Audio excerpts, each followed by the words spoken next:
Hello everyone and welcome back to my channel. If you're new here then hi, my name is Miss Paris and on my channel you can find tips, advice and information all about teaching, as well as being able to follow along with my own personal journey. So if you are an aspiring teacher, you're a trainee, you're an ECT, then go check out some of my previous videos. There are loads of specific playlists that you can check out, and go and subscribe if you find that helpful, because we are so close to 5,000 subscribers now. It is very exciting, but almost as exciting as this video, because this video is all about how you can save hours and hours and hours on your planning, your resource making, your assessments, almost anything that requires extra time outside of school hours you can save time on. And I know for teachers this is like a wait, what? Are you being serious right now? But yes, I am being serious. And this is just with one tool. I'm not even going to go into details on other things that are available out there, but I'm always talking about making sure you're working on your well-being, making sure that that's your priority, and with that the kind of work-life balance, making sure you're not completely dominated by the teacher workload. But I realize I'm not actually giving you enough tips on how to achieve this. So here's something that you can action straight away after this video, or even during this video if you are super eager, but it will save you time. That means you have more time for yourself. That means if you have a family, you have time for them. It means you have time for hobbies. It means you're not drowning in additional work that actually we're not necessarily paid for. It means you might have your evenings back, or you might have your weekends. It might be the difference between being able to relax at night because you're not working till 8, 9 and you're not able to switch off. It could be huge. So please watch till the end of this video, because then you can get the full benefit of all the things I have to say and all the things that you can implement to make your life that little bit or a lot better. So don't forget, if I have forgotten anything, or you learnt something, or you found something helpful that you're going to implement, please leave a comment down below, because then I know whether to make more content like this. And also subscribe, because I'd appreciate you a lot. So this magical tool, I'm sure you've heard of it, is actually ChatGPT. So it's one that's free. It's one that's accessible to everyone. All you need is Gmail to sign in, but I'm pretty sure you can use other ways to sign in as well. And you can use it as many times as you want. There's lots of AI out there that are free for 2 tries or free for the first week or something, and then you have to pay. But I'm a cheapskate, so I'm not going to talk about those. I'm going to talk about ChatGPT because it's free and so easy to use. But you need to know how to use it. You need to know what to use it for, and that's what I'm going to help you with. So without further ado, let's get into it. So when you evaluate what you're spending the most time on, it can vary per person. So I'm going to try and get a little mixture of everything in case you are somebody that is okay with planning, you're really concise, you're really quick, you have ideas, but maybe it's resources that you spend longer on, or maybe you're the other way around, or actually it's marking that you spend the most time on. So I'm going to do a little bit of everything, and we're going to start with lesson planning, because I know that no matter how quick you are, there are a lot of lessons to plan, and this is primary, secondary, whatever stage you are in. So let's have a think about lesson planning. Now, I'm going to do a video about this in more detail. However, there is a difference between a good helpful prompt and a bad not so helpful prompt in ChatGPT. So what you give it is what you get back. If you are really, really generic and you say, let's say a year 3 lesson on Iron Man, okay, you're going to be really generic, you're going to get something generic back. But if you're specific, you will get something specific back that will be more catered to your needs. Let's give it a prompt that's going to give us exactly what we want. So, please plan an English lesson for 7 to 8 year olds. This lesson must be an hour long. It must teach the objective of expanded noun phrases, what they are, the benefits of them, how to use them. We will be implementing this knowledge using the story of the Iron Man. I have different abilities in my class So any modelling must be accessible to all of these abilities, and any proposal of a worksheet should be adapted to different abilities. The abilities in my class are, and then you can vary it. So you might say the abilities in my class are one child with English as an additional language, 2 children are working at ages 6 to 7, and 1 child has special educational needs, and their worksheet will be adapted to a different context, being, I don't know, if they, for example, if it's a child with autism and they have an intensive interest, or you know actually that they haven't been there for the Ironman lessons and they don't know what you're talking about, it could be something mentioned before. This is obviously hypothetical. One child has special educational needs, and their worksheets will be adapted to a different context, being Marvel characters. There you go. So you can see we have really gone specific here, and you can see that straight away we have more teaching techniques in there. We've got a specific bit on modelling here, 15 minutes of modelling. We've got, see, a bit on model how to create expanded noun phrases using adjectives. Now, some of you won't be in schools where you have to do thorough lesson plans, or if you're an ECT or even more experienced teacher, you won't have to do this. So you could ask them to summarize what they've done and put it in a table, maybe the table from your school. You could ask them to summarize this lesson plan so that I can send it over to my colleague, but in no more than, I don't know, 250 words, and include some examples that they can use too for their modelling.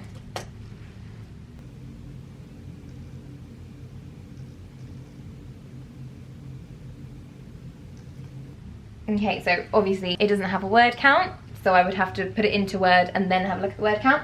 But straight away, you've got introduction, modelling, guided practice, independent practice, which is very much in relation to the I do, we do, you do approach, wrap up extension activity, and then that's it. You know, if I wasn't happy with that response, I could keep going back and forth. Another thing you can do to help you is with assessments and creating questions. So a lot of people in the UK at least have different math schemes. You may have White Rose, you may have Power Maths, you may have, I think there's some other ones, can't think of them off the top of my head, and some of you may not. Some of you might always have to make your own PowerPoints for maths, you might maybe have to create your own math schemes. That's absolutely fine, but this can also help you with that. So if, for example, you are doing word problems, you could say, write me 10 different word problems that are suitable for 7 to 8-year-olds that require addition and subtraction. The first 5 questions should not require any regrouping or exchanging. Okay, so let's just do that quickly.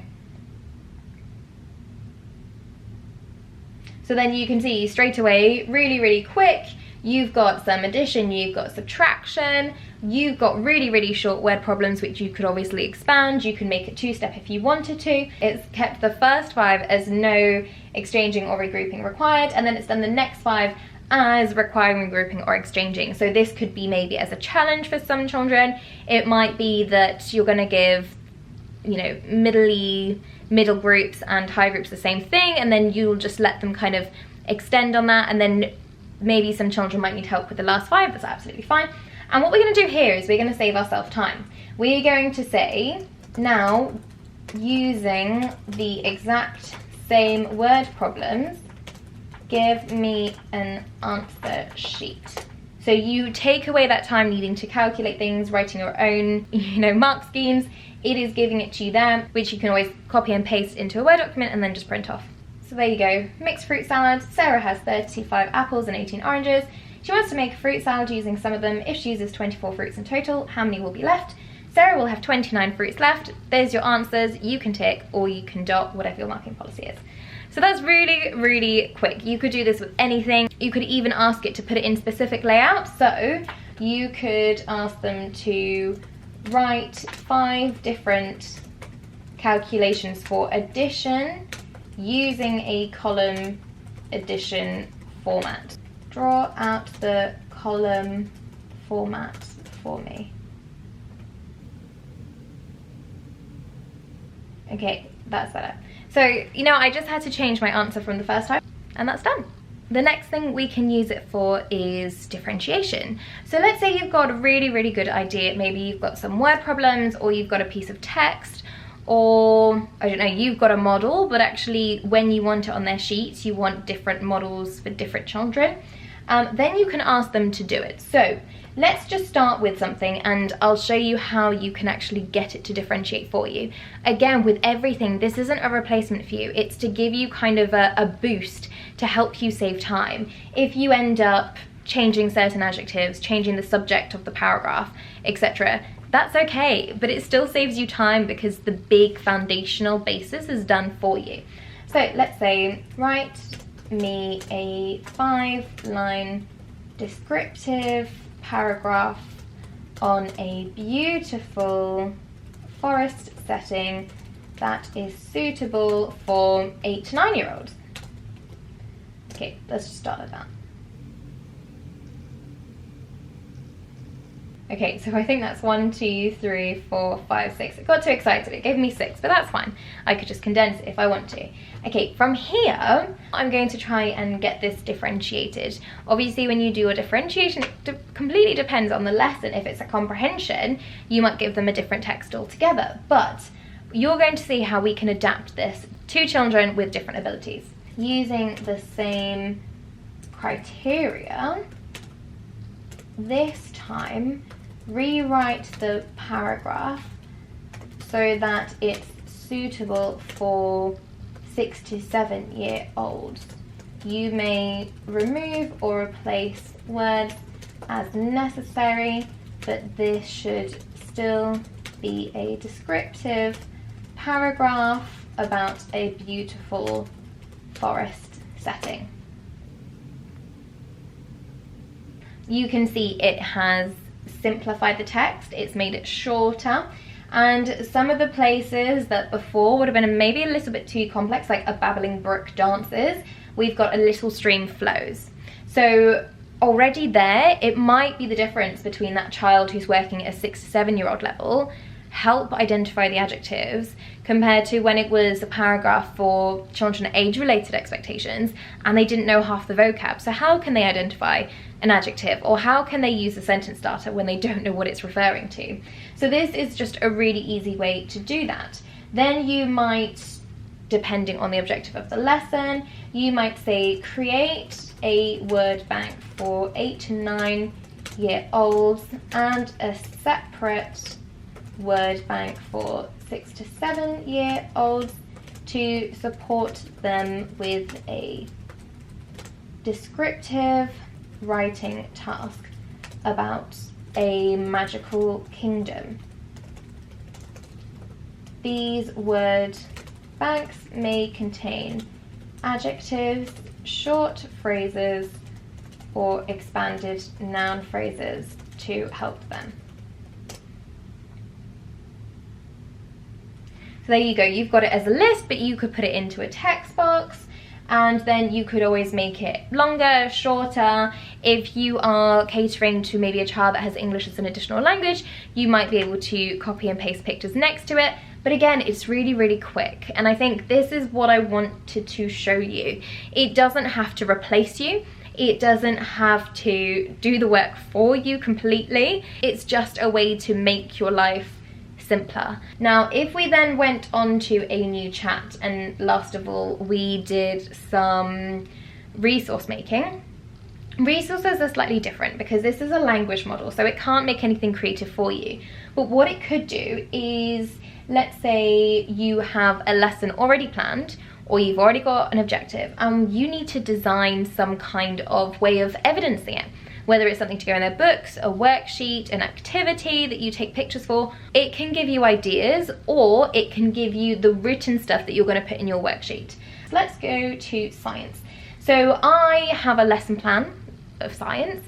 Let's say I am learning about the water cycle, and the water cycle is really interesting, and I've got my PowerPoint, I've got my lesson sorted, but I don't know how to evidence it. You know, I'm kind of like, okay, I've done my input, I've taught them about it, how am I going to make it exciting? What can I do? I can ask ChatGPT, give me some examples of activities or evidence that I can use to support my lesson on the water cycle.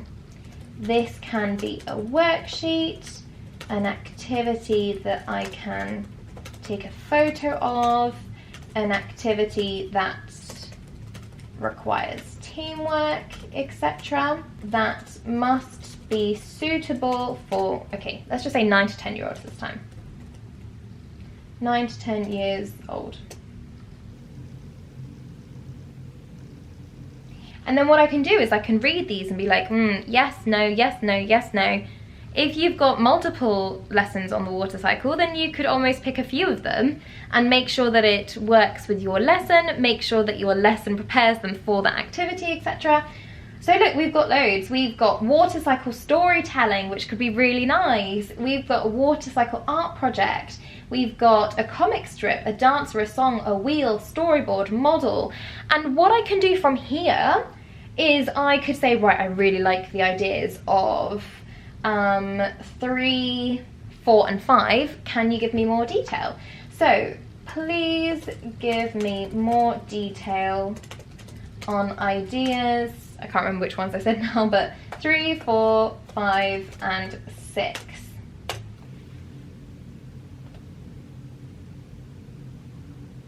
So then now you've got specific bullet points, and again, if I go, right, I really like the idea of activity 3, then I could ask it for more detail, or I could ask it to elaborate on something, and then afterwards you take it away, and if you need to adapt, you need to do some adaptive teaching for that activity, go for it. But at least you're not stood there or stuck there and having to Google a gazillion websites to try and find something that's already made, because obviously you often get the tip for saving hours as don't reinvent the wheel, find what already exists, and I absolutely agree with that. But sometimes you can still get original ideas, but thinking about it for yourself. Okay, and there we have it. We've gone through a very quick talk, because I know I can sometimes talk for a long time, and I know I just want to keep videos concise for you guys. I just can't help it. But we've looked at lesson planning, we've looked at resources, we've looked at assessment, and we've looked at differentiation. And with assessment, I didn't go into much detail. I showed you how to do a marking sheet, but actually you could ask it to create whole end of topic tests for you. You could ask it to reword a test, such as like a previous SATs test or something, reword it so it's a very similar style and it's got similar answers, but it's not identical. Again, that would save you lots of time. It's a really magical tool, and I really encourage you to play around with it. You're not going to ace it the first time. You know, I think the first time I tried it, I was kind of back and forth chatting to it for ages, and even then I kind of copied it over and then changed it myself. I also had to always put it into a specific table that our school wanted. So obviously that took time, but it can save you hours. So please don't dismiss it as cheating or as it replacing you, because that's not the case at all. Use it wisely. It's about working smarter and not harder. So take care of yourselves. Well-being is your #1 priority. Make sure to check out old videos, look after yourselves, and I will see you soon. Bye.